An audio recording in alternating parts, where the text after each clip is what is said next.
ভাই কি বলবো, আমার হাত পা এখনই কাঁপতেছে ভাই, কান্নায় সারাদিন ঘুমও আসেনি, সারা রাত। তাদেরকে ভাই বলতে, যারা আদি ভাইকে গুলি করছেন এখন তারা ভারতে আছেন, তাদেরকে এনে যেখানে গুলি করছে সেখানে যেন ল্যাংটা করিয়ে ভাই তাকে ঝুলন্ত ভাবে, কি বলবো ভাই। এখানে আসে হলো আমাদের ভাই ধরতে গেলে ওসমান হাদি ভাই, তিনি অনেক করেছেন আমাদের জন্য।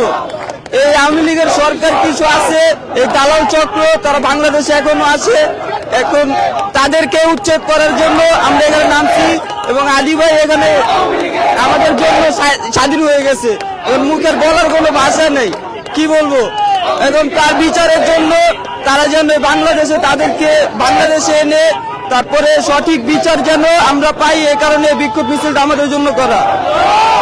ওরা যেখানেই থাকুক, হাদি ভাই একটা কথা বলছিল যে ওটা বলার দরকার নেই, একটু খালি অন্য টাইপের